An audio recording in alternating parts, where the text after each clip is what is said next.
Okay, thank you. I think this can be a fairly brief exchange of views. First of all, I would like to thank all the members present and not present for all the amendments that they've tabled. 654 is a lot of amendments, but they're actually quite constructive and rich. And actually, having looked at them, I think it's a very good basis for compromises and coming up with a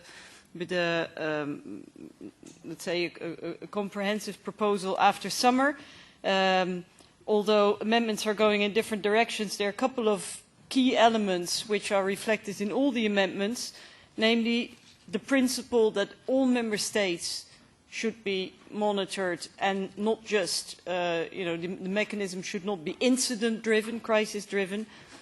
The monitoring should take place on a regular basis, and it should be objective and evidence-based. I mean, those elements are there, and I think that's the core.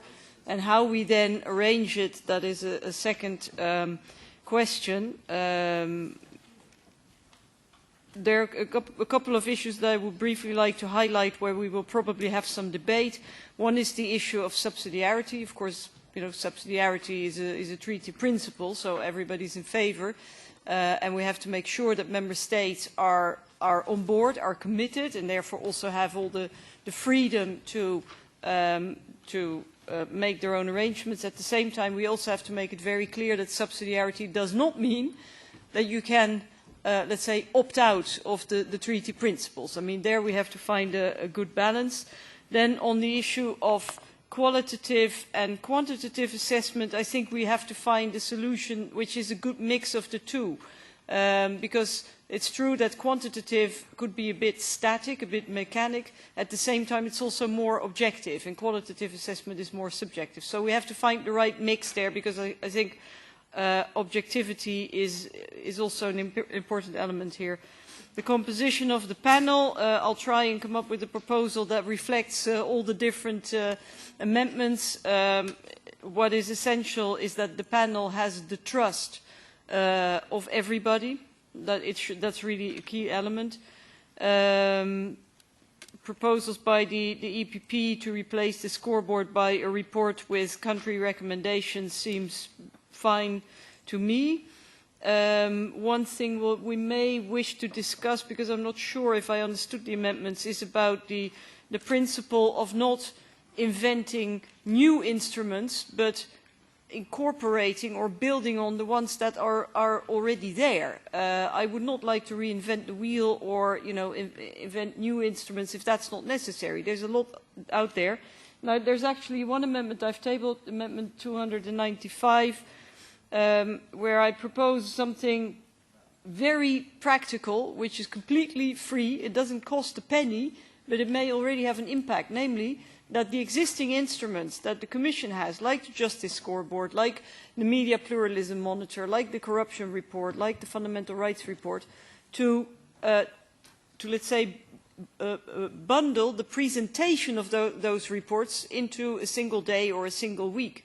So that, I mean, the instruments will still be the same, but the mere fact of presenting them all at the same time will give it added value. It could be a very simple mechanism.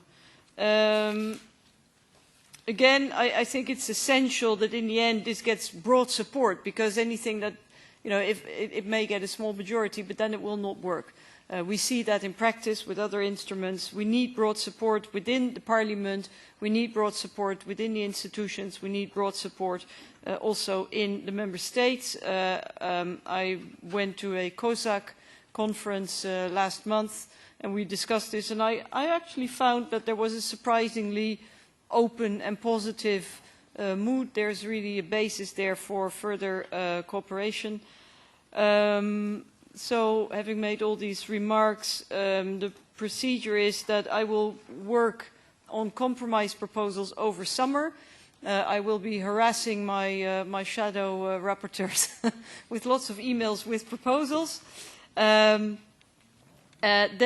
the idea is that we come to an agreement in 1 or 2 shadow meetings at the end of August in order to be able to vote the first week of September, between the 5th and the 8th of September, and then have a plenary vote in October 1. Should that not be possible, then we delay by a couple of weeks. That's not the end of the world. It's more important to get a good result. But I think for the time being we can work on this basis. And then just finally one remark: tomorrow is the last informal working lunch in a series of 6 or 7 working lunches that we had with experts from different areas. And tomorrow the topic will be the methodology. How do you design such a report or scoreboard or whatever? So if there are members who are interested to join us, please feel free. My office will happily provide you with all the necessary details. Thank you.